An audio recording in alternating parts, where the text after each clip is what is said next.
Welcome to Come and See, your podcast for finding truth in a world of chaos. Brought to you by Living Waters Abide Ministries. With host and founder, Richard Case, and co-host and retreat leader, Kathy Ricconi. Jesus reminds us to watch for the signs of his return. Today, we will explore further what we are seeing in our times that line up with what signs he said would indicate the potential of the end and his return. We will also discuss the practical meaning of this as we watch and as a remnant prepare as he so leads. And now your host, Richard Case.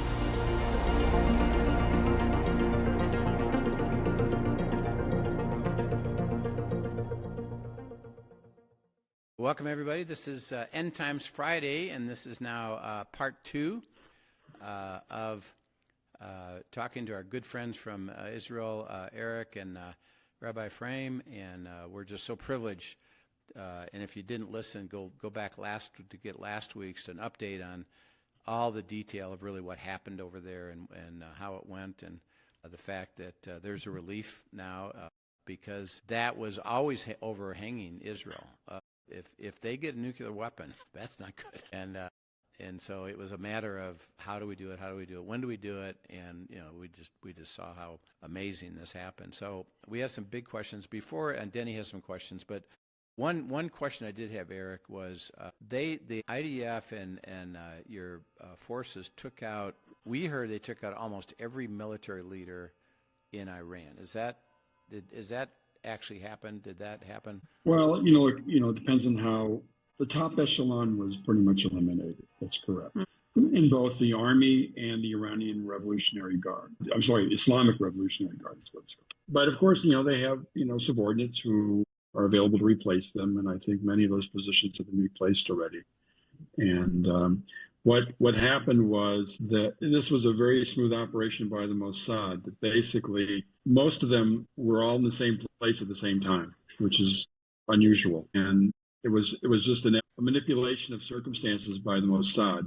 They basically made all the other places they could meet unavailable, and so they met there, and then they took them out. That's really kind of what happened. That's amazing. But of course, they have replacements, and those replacements are in place now. But people who say, well, assassinations don't always work because but these people in a democracy like the United States, where you have command and control, and you have subordinates who get promoted on a regular basis and replacing their superior commanders. This is not the world of Iran. Iran is a dictatorship. It's a theocracy. The supreme leader had a series of advisors, almost all military around him, who he's trusted over the years. I'm not sure how many people understand that Ali Khamenei, who's the current supreme leader, took office like in 1990 when the previous Ayatollah died of natural causes. And he cut his teeth in the Iraq-Iran war and made many friends, you might call them, through the Islamic Revolutionary Guard during that war. And these are the people he put around him. Soleimani was assassinated by President Trump during his first term. So all these people were well trusted by the supreme leader. He knew who he was talking to, who was aggressive, who was too conservative, and how to trust their opinions in making a decision. And everything gets decided by the supreme leader.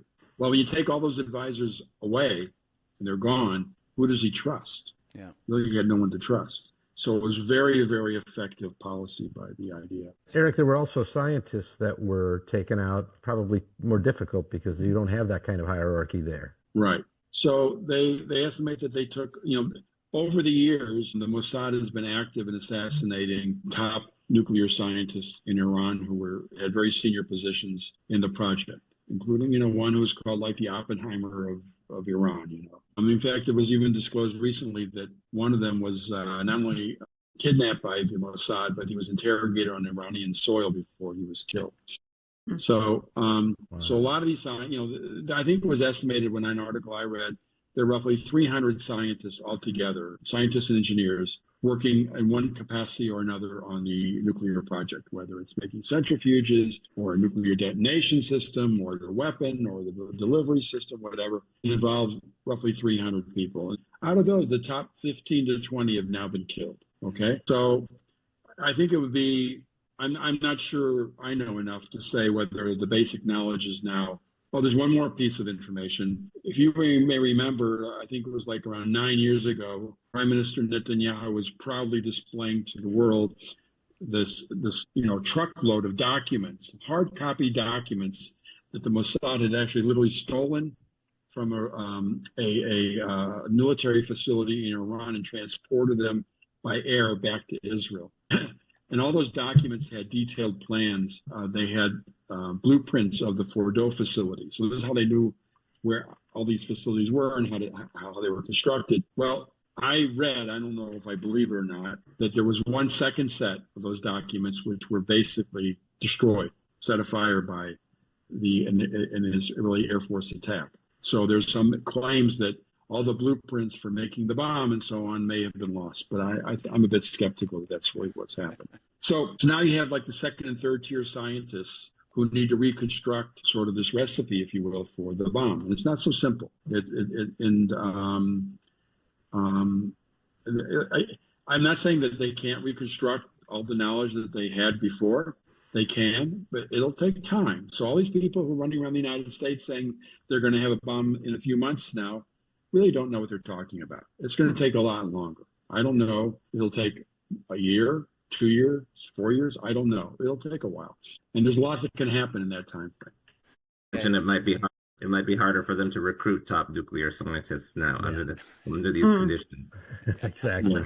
Yeah, I know, Denny, you had, as we think about what's next, you had some good questions that you could ask, and we can kind of see where it goes. But it's about the political position of Netanyahu, Gaza, all of this happening. What do you think happened? I think the way you framed it up is good. So why don't you go ahead and kind of ask those questions? Well, Eric, you and Ephraim have talked about the very precarious standing of Netanyahu all the months and months that we've been meeting, and I did read an article that was talking about whether or not there's been a war bump and what that means going forward. And I'm also interested in this new relationship between Netanyahu and Trump, not just because of this war, but what must have been going on privately and secretively all along. And even the question that was raised here at one point about Netanyahu being part of trying to negotiate a settlement between Russia and Ukraine. What would you say about Netanyahu now versus 6 months ago? And,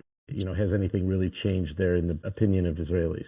Well, polls are taken here all the time. Israeli polls you have to be very skeptical of because I wouldn't call them very scientific. They ask questions, and depending on how you ask the question, you get the answer you want or don't want. All that being said, I think it's quite clear that his rating in the polls have gone up. His party has gone up in terms of if there was an election theoretically held tomorrow, the number of seats in the Knesset, in the parliament, would rise compared to where it was. And so and I would say even those who've been protesting in the streets will reluctantly give him credit for what was accomplished. I don't think it's fair to credit him with what the Mossad did. That's been going on through multiple terms for many, many years under different leadership and within the Mossad. While, the leader can take credit for a successful victory in a war, the man also was the prime minister when Hamas attacked on October 7th, and he still doesn't stand up and take responsibility for that at the same time. And everyone here is aware of both, okay? You can't stand up and take credit for what your army just accomplished in the victory and then deny you had anything to do with its failure a year and a half earlier. You can't have it both ways. Having said all that, I think there's a general appreciation of the skills that it takes from Prime Minister Netanyahu in working with President Trump.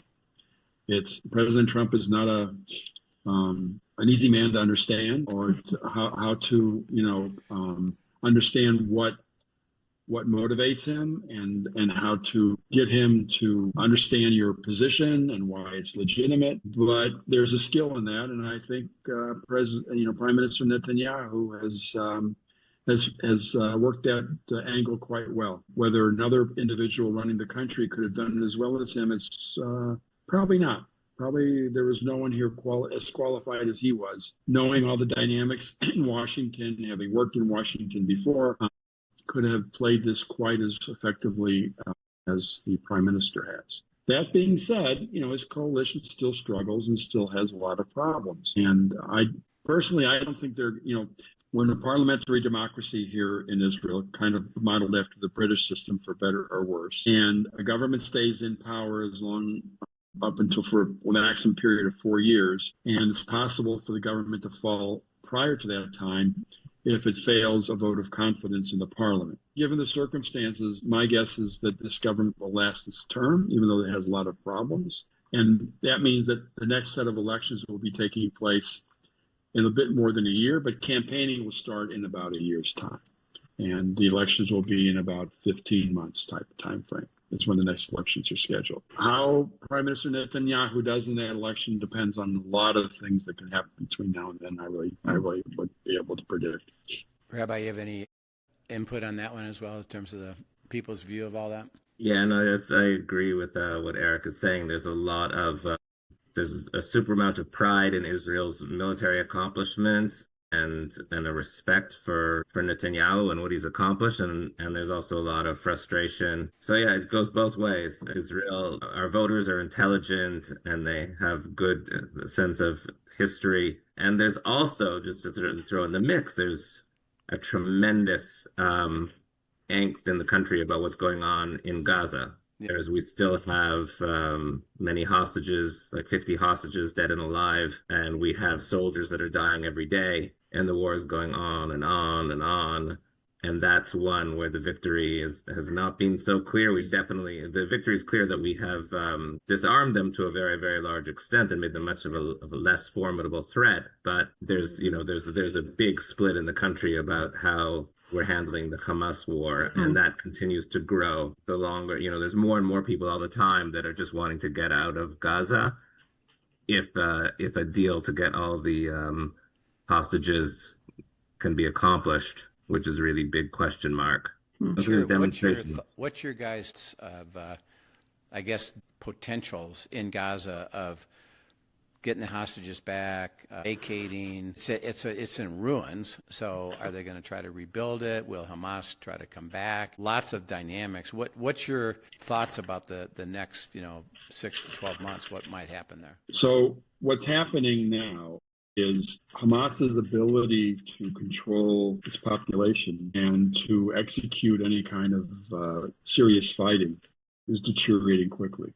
And as a consequence, one could say that chaos is ensuing. You had a dictatorship, really brutal. Yeah. There are videos of Palestinian Arabs living in Gaza who will be just assassinated, killed in front of their parents because they're suspected of collaborating. All kinds of really ugly stuff. And as Hamas loses more and more of its power, there's a system of chaos ensuing. And the IDF is not trained, doesn't have the ability to be like a military occupier. Yeah. Okay. Like a normal, and so the commanders and the leaders of the IDF are pushing back on the government, saying, we can't run Gaza. That's not our job. Right. So there needs to be an alternative. And I think that even not all the members of the current government, there are some extreme right-wing members of this current government but let me discount their opinions for the moment. I think many members of this current government would like to find a solution to the current situation in Gaza. And in their eyes, that means the leadership of Hamas leaves. Not all of its members leave. They disarm. We can then, and the hostages are returned, and we can then talk about a reconstruction plan. But, we don't get our wish, and Hamas is not inclined to collaborate with trying to achieve something. This is a suicidal, theocratic, fascist entity that prides itself in death. And it's created a death cult, literally a death cult in this area called Gaza, where they're perfectly happy to die, And when you have this environment, they're not inclined to sort of say, okay, here are our guns, we're going to go live someplace else, goodbye. They have no clear incentive to do that. So there's a bit of a stalemate. Now, there are signs that there's going to be some interim deal, another interim deal where we'll get half of the living hostages back, maybe 10 or so, and some dead bodies, and we'll have to release some nefarious terrorists out of the Israeli prisons. And then there'll be a ceasefire of some kind. And then there'll be this, what's being talked about now, then there'll be discussion of what happens afterwards. The intelligence community inside of Israel has pretty much stated publicly that you can get rid of the Hamas leaders today, and maybe they would agree to leave, maybe not. But as long as there are these Palestinian Arabs living in Gaza, and there's going to be something like a Hamas. There's no way to eliminate. It'll come up maybe a different name, or maybe it'll resurrect itself, reconstruct itself. You can't eliminate it permanently in its entirety. It's just impossible. And so they're advising to cut a deal, get the hostages back, and then what does it look like afterwards? What does it look like afterwards? Saudi Arabia has made it quite clear that they're not going to send a nickel to reconstruction of Gaza if Hamas is still in power, because they understand what that means. Mm-hmm. So the only entity in the Middle East, or around the world, I would say, that would show any inclination to send any money for reconstituting Gaza with Hamas having any kind of ability to influence events there would be Qatar. And Qatar has been from an Israeli perspective, Qatar is a very negative entity in the Middle East. They support the Muslim Brotherhood. They're sending lots of money to U.S. and they're for clear reasons. And they'll send $10 billion aid to a French economy, and then 2 days later, Macron is saying all these nasty things about Israel. Yeah. So they throw money around very clearly to influence events around the world. So they could come in, but I'm not sure Israel would even permit it. So, and Israel will have a lot to say about how that happens. So there'll be a stalemate in Gaza on how it gets reconstructed and who's going to pay for it and how. In the meantime, the people in Gaza will be living off of aid coming in and living in tents in my opinion, for quite a long time. So probably there's a purpose of all parties, at least, to try to get the hostages back and then have a ceasefire. And it'll still be a ruined country with terrorists that will still be there, and they'll rebuild. And will Israel then just kind of watch it, just kind of see? Well, I think there's a shift. There's a shift in Israeli view on how it deals with its enemies. Okay, in the past, up until October 7th, it would wait until something happened, an attack, a kidnapping, or a missile got fired. And then Israel was sending even the situation in jets. On occasion, there was a war launched, like in 2006. But more often, it's like jets will go on and bomb a few places and then leave again.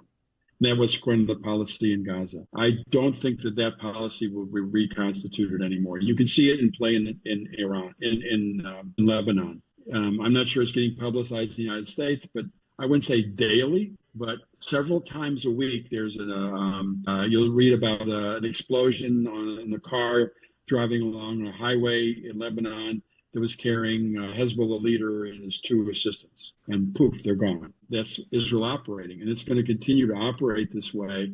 It's been doing it in Syria to a lesser extent because there's less leadership to take out. It's just, remnants of Assad's military storage and arsenal. And I'm sure there are discussions taking place that took place this last week in Washington about Israel buying B-2 bombers, because it's going to want to be able to have this freedom of action in Iran also in the future, where it's not going to wait for an attack to take place again. It's going to initiate things to take out leaders.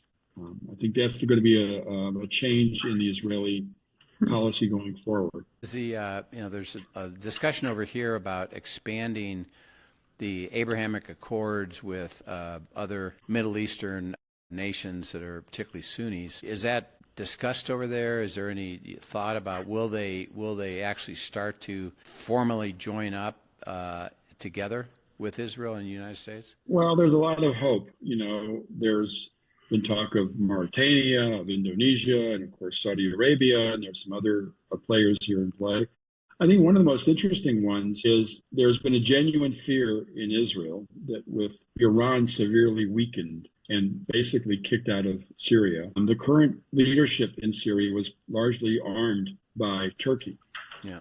And Turkey, which used to be an ally of Israel, has gone the opposite way under the leadership of this current president for life, Tayyip Erdogan. And both he and the opposition party find that they're able to gather support from the public by trashing Israel and claiming it doing genocide all the time. So there's been a genuine fear inside of circles in the Israeli army and foreign policy experts that we just swapped out Iran for Turkey. And now is Turkey going to be doing things from inside Syria?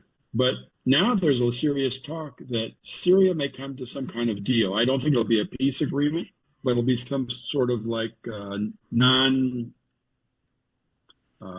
they're talking about going back to the armistice agreement in 1973, which in the absence of a peace agreement would be okay with Israel. In fact, the peace agreement that Israel has with Egypt and Jordan is not what I would call a peace agreement. It's sort of more of a ceasefire. Population still taught to hate Jews, to hate Israel, but there's been no military conflict between the countries. And that's likely to be some kind of informal agreement. I don't think Syria the current leader will be very popular for long if it comes to a peace agreement with Israel. It's just the way. But there's serious talk that there's a deal being concocted between Saudi Arabia, Israel, and Syria, where Saudi Arabia will help fund the rebuilding of Syria rather than Turkey. And that would be actually a very good thing for Israel and the United States.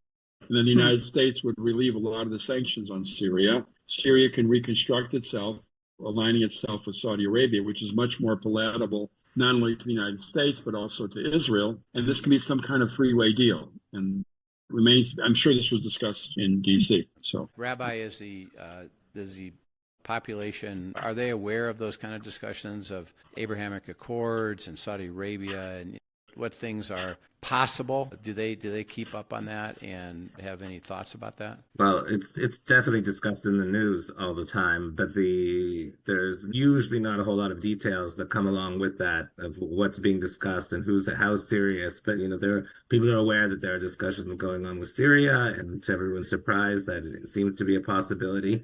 I did notice that Saudi Arabia, that used to say that there's no chance of them entering the Abraham Accords until there's a Palestinian state. It seems like their recent statements have been until the Gaza situation is resolved, which I think is a significant change because Israel is not going to entertain a Palestinian state. That's like across the board, no one's entertaining that. So that's an absolute no starter. And perhaps that's dawned on them. And of course, they see their own self-interest in Saudi Arabia sees their own self-interest in entering the Abraham Accords. But I think in the background of a lot of this, what Eric referred to also is that Israel has come to, since October 7th, a much clearer awareness. So this is something that was understood by, I'd say, the right wing in Israel, which approximately half the population, but less so by the left wing. But people in Israel are pretty aware now that this is a religious war, that it's not, we just want an independent state in the West Bank. That's not what it's about. Yeah, exactly. By the way, it's never what they said it was about. They always said it was all about the destruction of Israel and killing as many Jews as possible in order to completely eradicate the state of Israel.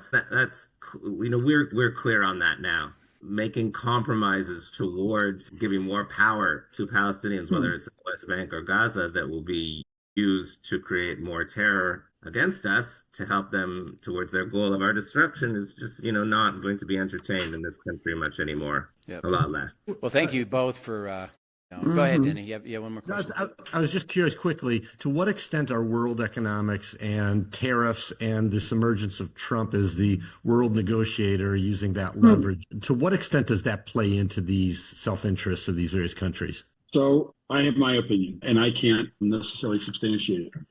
I believe that once we come to some resolution with Gaza, no final status, once I guess there's a clear ceasefire, I guess is the right way I would put it. I think the Israeli economy is going to skyrocket.